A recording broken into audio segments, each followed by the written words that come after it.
This is another episode of Standup Comedy, your host and MC, celebrating 40-plus years on the fringe of show business. Stories, interviews, and comedy sets from the famous and not so famous. Here's your host and MC, Scott Edwards. Hey, welcome to another great show. We got something special for you. It's one of my best friends in the business, a great headliner. You've seen him on TV. He's one of the cleanest, funniest guys out there. Ladies and gentlemen, from Portland, Oregon, it's Milt Abel. Yay! Milt, we're so excited to have you on the show. It's exciting to have you here, buddy. Well, thank you, Scott, and I love your Saturday night crowd there. Oh yeah, nice. we got a great crowd going for the podcast, and we've been trying to get you on the show for a long time, but you've had a lot of stuff going on in your life. We finally tackled you and got you on the show. How you doing, buddy? I'm doing great. It's great to hear you again, Scott, and it's fun to start organizing my thoughts about what a wonderful time in comedy and our lives that we worked together. You know, it was the heyday, without a doubt. Yeah, and I meant what I said. You're one of my oldest friends in the business, and I want to get to how you got started, but I'm going to take the audience on a quick side trip. There were hundreds of comics that I got a chance to work with over the decades I was in the industry, but only a few rose to the top. And Milt, you're one of them. I mean, we've got great stories that we can share. We've had a lot of great experiences on stage and off. And not only are you a terrific comic and headliner, but you're clean, you're clever. And we can't see it on the podcast, which is sad, but one of the best facially expressive comics. I mean, I don't know how else to put it, but when you tell a bit, the way you share it, acting wise with your face and the expressions is just amazing. But the audience will get a chance to hear some of your material after this interview. Well, I'm frowning right now about that, Scott. Well, let's get things going here. So how did you, I don't know this story, which is odd as well as I know you. How did you get started? What took you down the path of stand-up comedy? Well, I was in college, and there was a recruiter that had set up a booth, and the banner said, "Want to make fun of people and sleep till noon." And I thought, wow, I could go for that, you know? No, that's my interview joke right there. No, the reason I don't know. I had an experience where I ran into an old high school chum that told me, this was in the past 15, 20 years, but she told me 40 years ago, 50 years, high school, you know, you told me you were going to be a comic, and it blew me away that I would confide that with anybody because it wasn't in my mind. But I always had a big respect for comedy. I remember watching a Charlie Chaplin revival series at an art theater, you know, in my college days. I hadn't yet decided to become a stand-up comic, but I stopped. I pulled away from watching the comedy. It was in a circus, very funny. But I looked at the audience just laughing, rocking back and forth. And I said, boy, how would I feel if I was responsible for this mirth in the audience? And so I started doing more and more comedy. I was in college. I was going to be an engineer. And a friend of mine that I would party with, and we would laugh, and people would like to come and hang out with us because we were so funny. I was in college, and I started taking acting class, and I started thinking of jokes. And then in my calculus class, I was thinking of jokes. I was thinking of jokes. I didn't think of my calculus class outside of calculus. So it became obvious that this was something I really wanted to do. And I got rewarded, you know. You try something, and if enough people say, you know, you really shouldn't do this, I'm not that independent of a spirit to say, I'll show you all that you're wrong. No, you know, it was more a case of I got encouragement. Yeah, you are funny. You do this, and you've done well. And you got some early support. Yes, and early success. I mean, the very first night I moved from San Jose to San Francisco to start comedy, I had a gig that night. The very first night living in San Francisco, I had a $25 gig, and I had to MC other comics come into this bar that they tried to make a comedy venue, which was struggling, and I brought plays that I'd written in college, figuring I would have to fill out the entire 2 hours that they were planning. But turns out comics kept showing up. In San Francisco, in the early 80s, you could go, there were 5 almost 5 full-time venues, 7 That's nights a about week. right. Yeah. And so, in fact, one Monday night, I did do 5 sets in one Monday night. Wow. Yeah. All in one club. Yeah. Let me try it again, folks. Let me try that joke again. Is there nothing more pathetic than a comic going, wait a minute, it gets funnier. Hold on. Well, it is true. Avoid that. It's been mentioned before in the podcast that New York, LA, and really there was a little bit going on in Boston, but San Francisco was definitely one of the late 70s, early 80s hubs for comedy. And there was a number of rooms that you could drop in, and if you already had a bit of a reputation, which you developed very quickly, you could pretty much guarantee getting on stage for at least a short set. Now we've sidetracked a little. I want to ask, because you have a great memory. Do you remember any of your first bits or first jokes? I remember the first joke I ever wrote, and I used it for a long time in my act. I haven't used it in 20 or 30 years. It's funny that. Anyway, the joke was I was very Woody Allen-esque my very first couple of years, because that was my model. I loved Woody Allen. Anyway, the very first joke I wrote was I'm writing a book. It's a sequel to Sybil.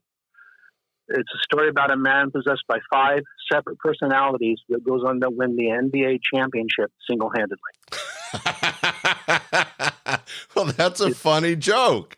It's called Pass It to Me, I'm Open. So, Pass it to me, I'm open.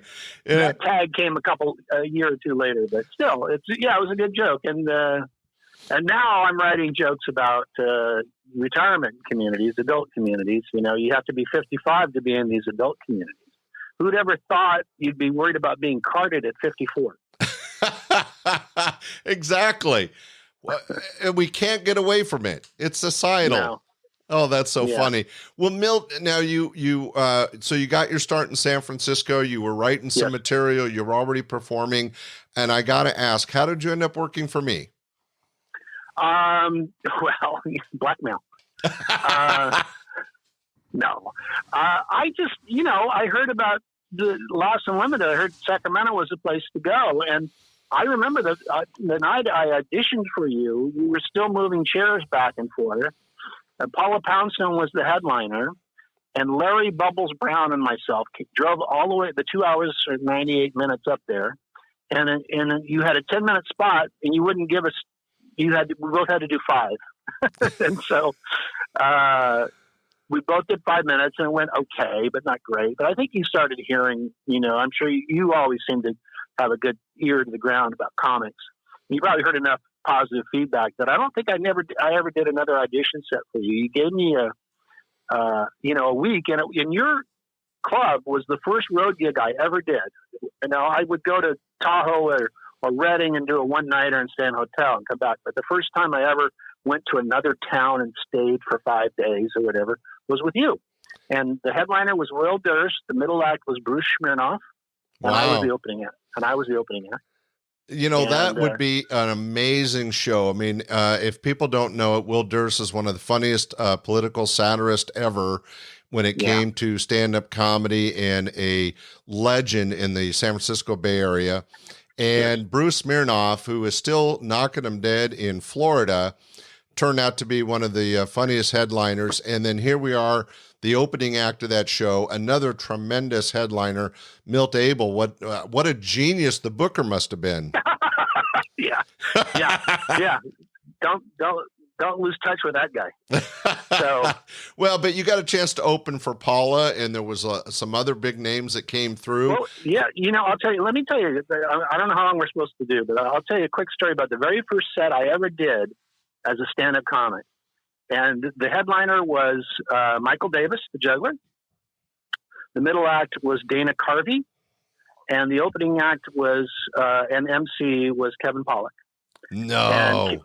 Wow. And Kevin Pollak knew me because we both worked at the same restaurant as busboys, or a different chain or competing chain. Anyway, he knew of me, and he said he'd give me some time. And I wrote 10 minutes. I mean, word for word. and I had it somewhat memorized. I had the paper there, and I bombed. But you can actually hear. I had a recording. I've lost it, but I had a recording. You hear Kevin Pollak going, psst, psst. And I said, "Okay, I'll be done in a minute." I said to him, "You don't know." Yeah, we should explain that a lot of walk-ons only get 3 to 5 minutes, and for someone to take 10 minutes when you have a power show like that would be criminal in Vegas. But that's, right. I mean, the chance that we had. But Dana Carvey pulled me aside and saw the Woody Allen, influence, and said, you do really well at the other cafe. You should go to the other cafe. And because of Dana Carvey's recommendation, I started going to San Francisco and going to the other cafe, and I had a lot of fun. It was funny. I would go and do a set, and I would be high from it, not from artificial means. I'd be high from the experience and having so much fun for like 2 or 3 days afterwards. And so it came to the point where I go, well, why don't I stay high all the time? I mean, high on life, high on having fun and doing what maybe you were put on the earth to do, Well, I think that as your friend, I can say that I've seen you perform hundreds of times, and you're one of the, I won't say few, but there's certainly a level of enjoyment that certain people find in entertaining. And it's not that we could probably both think of examples of people that think the stage is their pulpit and it's all about them. And there's other people like you that really enjoyed sharing and giving to the audience because you knew you'd get back. And that fulfillment really, again, I'm going to go off. I loved it as an MC. And I've had a couple comics point out that I was more than an MC, that I did way too much time. But I really, you love that interaction and that feedback from the audience. The energy is just, it's a high. It definitely is a high. In fact, I mean, so I know there were, you got better too. I mean, it got to the point where some opening acts had trouble following you. If you needed to do less time just so the crowd wouldn't be worked into the fever that you could do it. Well, I haven't talked about it on the podcast, but I went through my, I wore a suit and a tie, and I was very just straight MC-ish to where I was, kind of enjoying going back and forth to where I actually developed some, I won't say jokes, but lines of comedy. But it's funny that you said that, because it was getting difficult for opening acts to follow me. And in the later years, I didn't have opening acts. I just opened the show, did 10, 15 minutes, and went straight into the feature and the headliner. So that may have been egotistical, but hey, it was my club.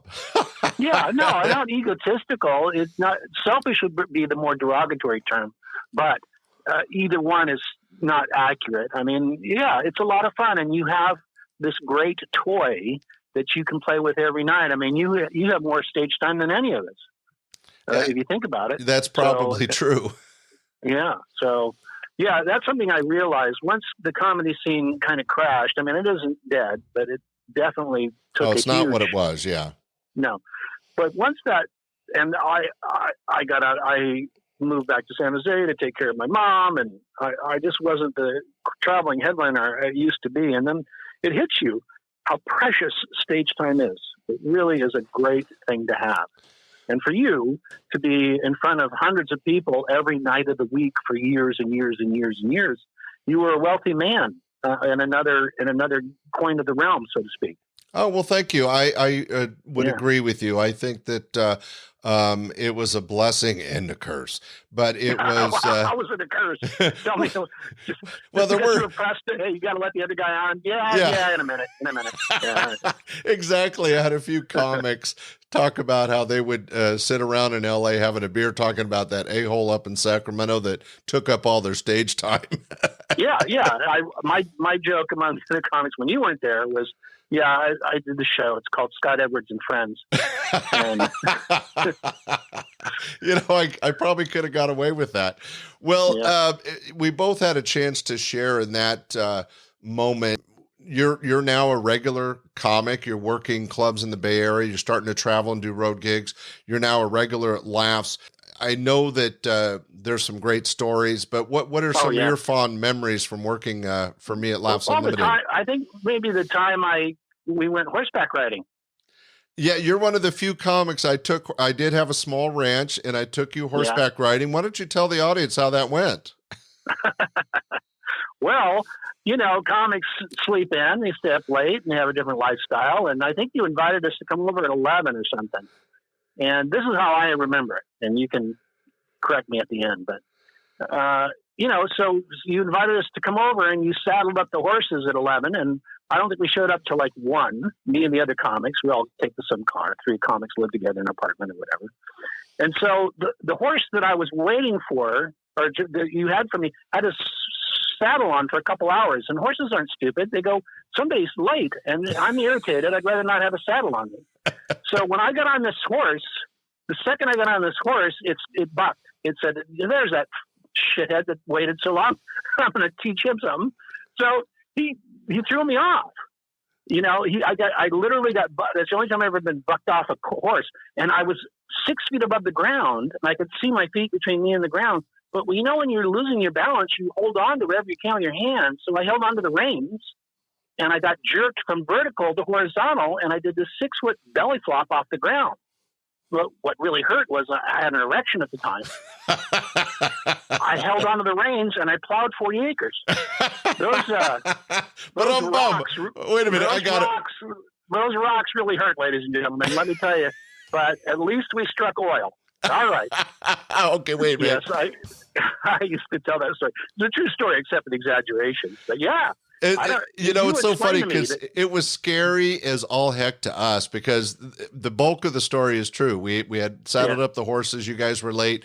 We're going to go for a little ride around the neighborhood. You got on to Bucky, and and when you got off, you said, thanks for putting me on Widowmaker. And yes. But as a producer, it scared the crap out of us because you could have gotten hurt. I was hurt. I sprained an ankle. I bruised my face, and I did the show that night. But I had maybe a slight limp, and I don't remember you actually getting hurt. I feel horrible now, but it was funny. Oh, it's very funny. You know what? You got 5 minutes of material at it for the next 10 years. Yeah, right. It was the only. You were the co-creator of the only dick joke I ever wrote. So that is, I never thought about it. You're totally clean comic, and yet you plowing 40 acres with a boner is probably the only dick joke you ever did. Yeah, I can't think of any others. Although also going back to the history, you might want to share a couple minutes of your magical date. In Mexico? No. It Laughs Unlimited. Oh, that's right. Oh my goodness. I forgot about that. So everybody in the podcast world, we had a special rule that was a big joke amongst everybody called Rule Number 8. We're trying to keep a upstanding business. Don't date the waitresses. Don't date the waitresses. And in order to protect my almost all female staff and also protect the comics from what they might get in trouble with, Rule number 8 was meant to separate everybody, let's be honest, sexually. However, my good friend Milt Abel. I did date. We won't say the name, but I know you're talking about. And we did go out, and she was really a charming girl. But it was funny. We went through this entire date without. I took her out, and then I think, I'm not sure if I embellished this for the joke or from memory, but we ended up at her place, and I made a move, and she goes, "Wait, I like someone else," and I thought, "Oh my God, did someone just walk by the window? I've been with you all night," And I used to do a bit about waving my arms around about singles bars at closing time. Looked like it reminded me of amoeba with their tentacles waving around. I've got to get laid, where's another species that I can contact with? And so I would tag that observation with, what, did somebody just walk by the window? Because I've got to get laid. And then the arms would be flying about. Well, that's right. I forgot about that. I think going to talk about that experience I had in El Paso and Juarez. No, I thought I was talking about the phone call. Oh, that bit. that was based in Sacramento, I thought. No, well, I don't know where. I think I just made that. I don't know. It may have been a contrived. Most of my stuff actually was true, based on true events, and then you embellish. And well, I've been telling the way the story goes is you're out with a waitress from a club. I assumed it was mine, and you guys had a pleasant physical evening. Yeah. And in the morning, she gets a phone call, and what happened? No, she gets a call in the middle of the night, 2:00 in the morning. She goes, "Hi, Liz, I can't talk right now. I'm busy." No, I'm not going to tell you who it is. Yes. No, not them. Keep going. No. Right initial. Keep going. No. Oh, I wish. No. I gave her a gift certificate to Planned Parenthood. So, well, that's always been one of the funniest bits. Obviously, on stage with more time, you would drag it out a little bit, but that was always a funny story. I'm not sure if I know the Juarez bit. What was your what happened to you in Mexico? You about the time I got my watch stolen in Mexico? Oh yeah. Do you want to? Well, I don't want to eat up all your time. So no. We'll do it another time. Maybe we'll do it another time. All right, we'll save that one. But the point is, Milt Abel is one of the funniest people, and he has great stories. But what we're sharing right now is we had some amazing memories of you working at the club. We called him Uncle. You, Scott. Thank you for having me there. I was rewarded in many ways, financially, experience, and personally as well. And we did a lot of things off stage. I know you went to bowling night, and we took you horseback riding or horseback death, and other things. But we always referred to you as Uncle Milty, and you were one of the crowd favorites, but not just a crowd favorite, but you were a staff favorite. And that is something that not many comics can say. And, that's why we're so appreciative to get you on the podcast, but also to have had you in our live as a entertainer. You brought it all to the stage, not only for the club, but also for the audiences. Now, I know that you did do some television. You did an Evening at the Improv. Yeah. You were on my TV show. I was on your TV show. I did several Evening at the Improvs. I just recently taped something that before the pandemic, something called Dry Bar Comedy. Oh yeah, right. Yeah, I think they're doing well with it. I don't know. I don't even know if it ever edited my thing. I taped it about a year ago now.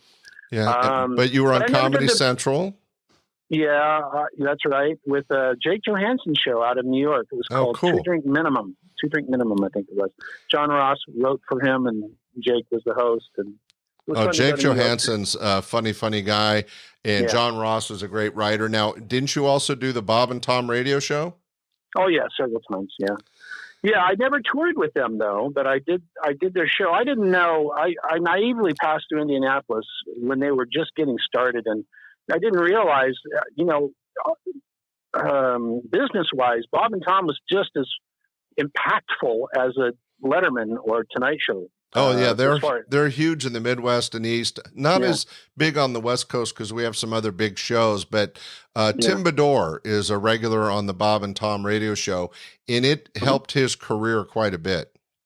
Yeah, Tim and I are best buddies, and he was irregular on that show, giving kind of like 60 Minutes. Who was that curmudgeon old guy at the end?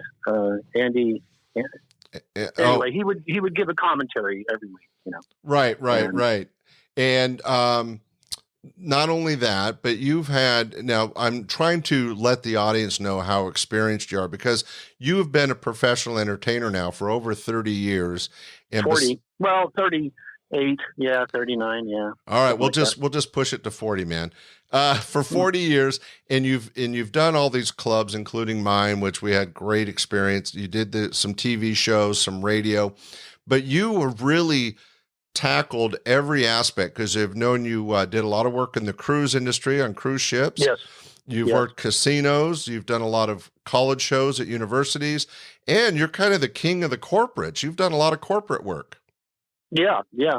So I was lucky because, well, I could do the corporate work because I was clean, it was I never had to, I started to loosen it up actually in my last 10 or 15 years, but I was always clean. And so it was never hard for me to do a bit and go, oh, wait, I got to edit it. I got to do this. I would just tell whatever I was in my show to whatever audience I was in front of.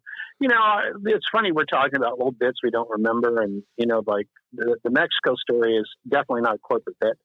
But, I had a good chance because I was clean, and that's not something I tell people that are listening to this podcast, if they're young comics thinking about how they're going to, you got to think about what you want to be good at. If you want to be good at entertaining drunks at bars, then go ahead. But if you want to be good at entertaining 1,000 people in a theater, work toward that. Don't work toward killing at a bar. Work toward killing at a venue where people have come to see comedy. Right. You can make a small living, maybe cracking them up at the local strip club. But if you're going to be a professional and you want to do television at all, you have to be clean. No, that's not true. Television, it's Scott, changed with cable, it's changed right? Quite a bit with HBO, but still, the people that are sensationalists, don't. It's hard. I remember, there were some really good dirty comics. Bob, God, what's his name? Anyway, he's passed away. He had a very hard life, but he had trouble following himself. Some comics have trouble following themselves if they're a sensationalist, because they start saying this and that. And then, after a while it wears off. And what are you going to do for the rest of your 30 minutes? You obliged your set to do, Right. Jack Marion was one of the few people that could be really dirty and yet not come off like he wasn't dirty, like he was using the F-bomb every other word. I mean, those guys to me aren't funny. I went to the frickin' store to get some frickin' bread. I mean, to me, you might get a shock reaction out of the audience, but it doesn't go anywhere. It doesn't last. Jack Marion, he had an album called Real Balls Volume 2 that was genius, totally filthy, but really wasn't swearing that much. It was just the content of the material. But he was genius at it and really good at it, but he had to have the right audience. And as funny as he was, he couldn't do cruise ships or TV at the time. No, I've had a good cruise ship career. I've been all over the world. I was in Antarctica for 5 weeks. I saw a rookery, a collection of penguins, a rookery of 300,000 penguins. The naturalist standing by my side said this is roughly 300,000 penguins. And you look, and they don't do much. They just stand around, dressed to the nines, and they just stand around. It looked like the world's largest junior high school dance. They just stand around, look at each other. Exactly. Nobody wants to make that first step. That's a great analogy. Well, that's one of the benefits of being able to do cruises. Steve Bruner is another comic that has always stayed clean, very good with corporate, very good with cruises. But there's not a ton of you. There's less than 10 really good, solid headliners that were totally clean. There were some that could adapt. Bruce Smirnoff is one that could go either way. A few others, Tom McTeague. But in general, there's not that many that are really funny, totally clean, very clever. And then, as I alluded to in the beginning of the podcast, and I don't know if there's a way to share this with the listeners, but you also had the added benefit of expression. When you would tell a story, one of my favorites, I sold cars for a while, and you had this, you had a great story bit. It was really a story because it lasted about 10 minutes, but it was all on going in to buy a car. And you would do the thing about the managers watching you with your eyes shifting back and forth through a painting, right? Waiting for, that's right. waiting to sweat you on the price. But when you did it on stage and that expressive, it took what was already really funny material and took it to another level. Yeah, thank you. Yeah, it was a good bit. People remember it. It doesn't work so much anymore because the dynamics have changed. People can do so much research, and they're not so much at the, without their own escape. But there was a time before the internet that once you went into to buy a car, you were theirs, baby. You were theirs. Definitely. That we all know about the sweatbox, and you used to describe it as this tile floor with a drain in the middle. Little small room, cement floor, drain at the bottom. They were still hosing down the last guy that came in there. Go ahead, have a seat. Well, I think everybody's got that image and that fear of going to buy a car from some guy off the line. But you were able to touch one of the things that made you such a great headliner was, and a lot of like the classic headliners, Jay Leno, Seinfeld, all these guys, you were able to pick normal life experiences that everybody could relate to and find the funny in it. And that's a real tribute. We were just talking about the value of being a good writer. And some people think that you have to be ultra creative and come up with something totally unique. When I think the real trick to stand-up comedy is being able to take the everyday and tweak it so that it's funny. Yeah. No, my experience over the years has told me that if you're honest, 99% of the time you'll be rewarded. I mean, you can of course be some sort of pervert and say, "Yeah, I like to do this to women." Whoa, get him off the stage,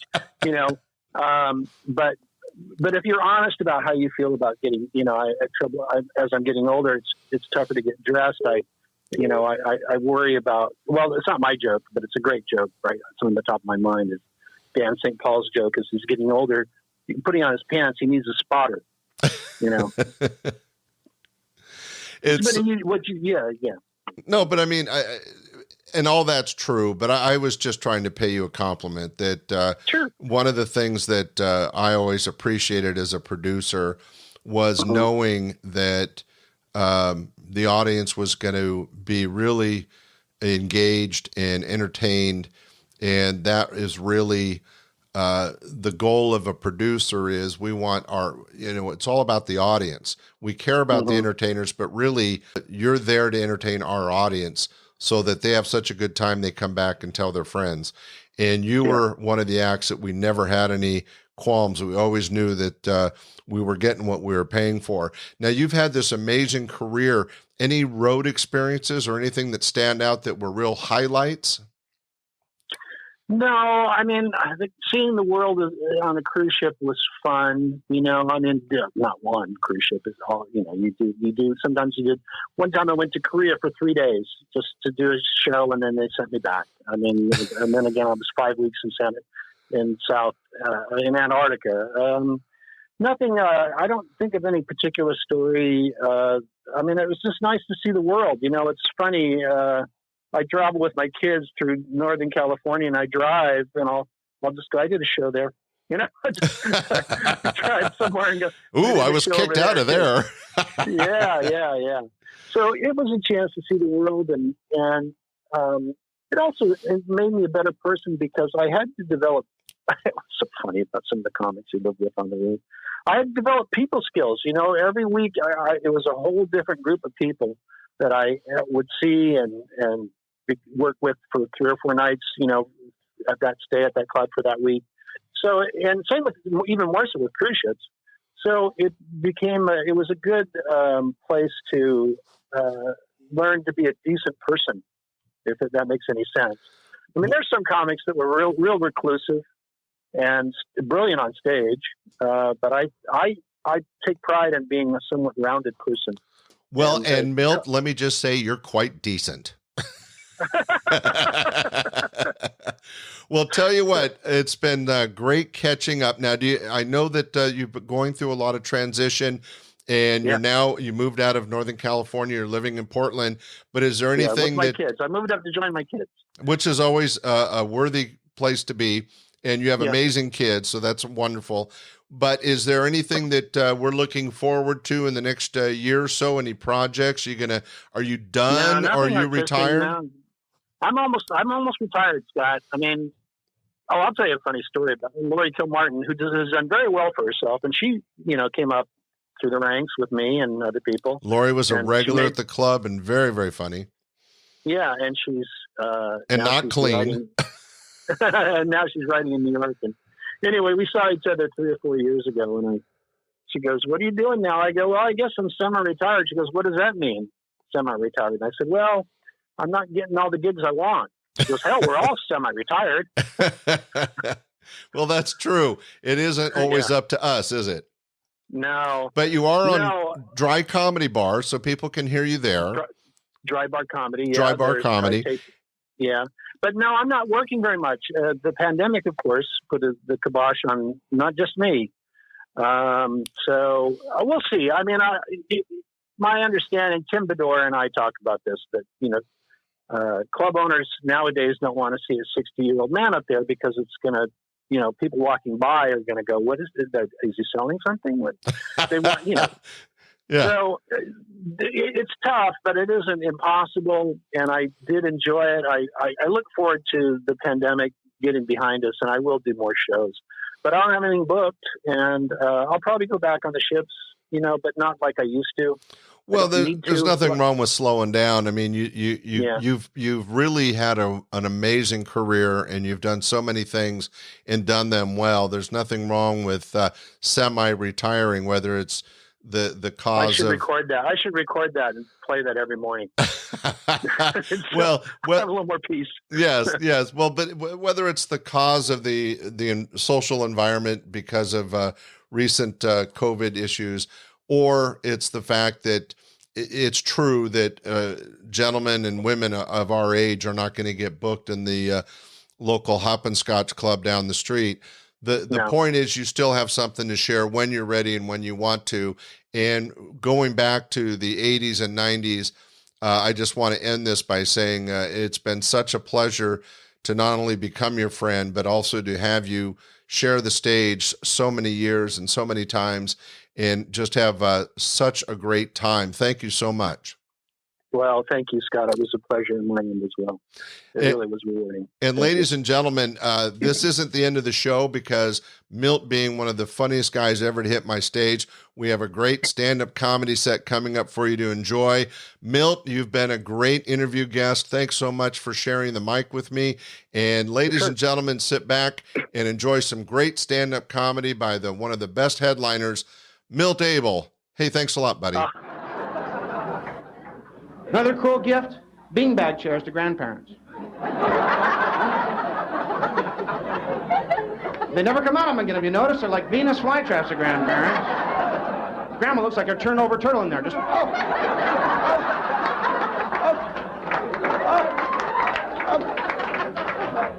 Somebody roll her over. Rub her belly, she'll fall asleep. Beanbag chairs. You know my favorite piece of furniture is?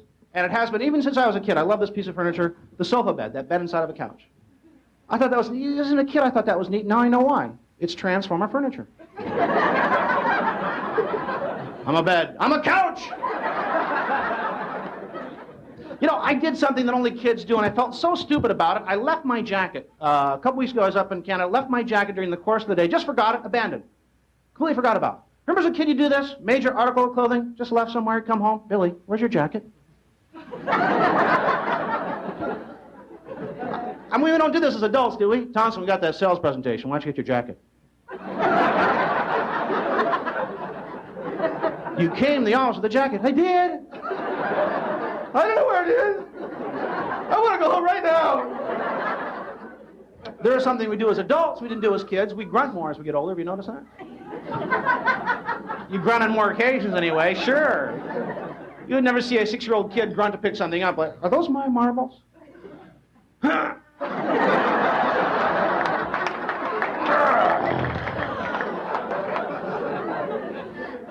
I'm never dropping those again. Gee, I think I pulled a muscle playing tag this morning. I remember to warm up. I'm not 5 anymore. After breakfast, I just want to take a nap. I just want to... No, leave those cartoons on. I'm watching that.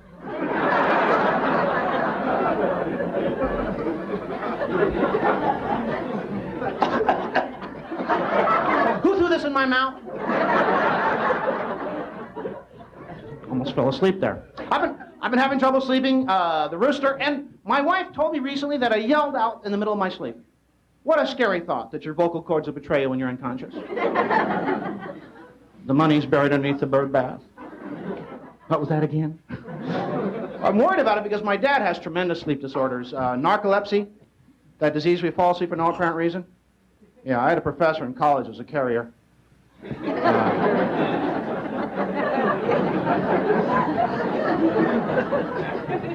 So my dad went to a dream research center, or at least he thinks he did.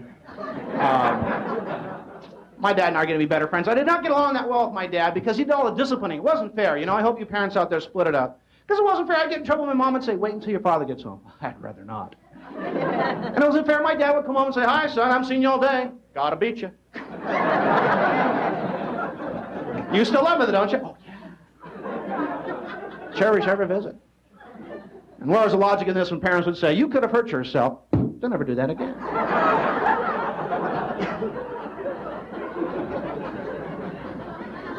Well, thanks for taking the chance out of it. What's the point? What's the point of when you're running out of gas to lean forward in the car? What good does this really do? I'm cutting down the wind resistance. Here, this will help them like a knife right now. This is... Superman does this. I'm a super saving gas guy now. I don't know, maybe you're thinking I'm this much close at the gas station. If I could climb on that hood, I'd probably make it. Driving is an expensive thing. Auto insurance. Doesn't auto insurance tick everybody off in this room? You know what the problem is? We look on accidents these days as fortune rather than misfortune, and we're all suffering from that attitude. It really ticks me off. These people have these bumper stickers that say, hit me, I need the money. Take their car away. I'm paying a couple $1,000s a year for auto insurance. I live in L.A. Apparently, L.A. is second only to Beirut in risk. And it gets worse. I have $1,000 deductible. I pay the first $1,000 to fix my own car. It's just going to cause more accidents. If somebody just dings me, I'm going to say, stay right there, buckle up. I got to get my money's worth. All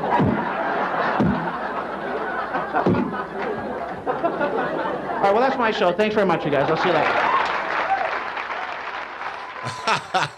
Ladies and gentlemen, that was the very funny Milt Abel, one of the funniest headliners ever had a chance to work with. Hey, that was his interview in comedy. Stay tuned. There'll be another great show next week. We really appreciate you listening. Be sure to tell your friends and share where you can. Bye. We hope you enjoyed this episode of Stand-Up Comedy, your host and MC.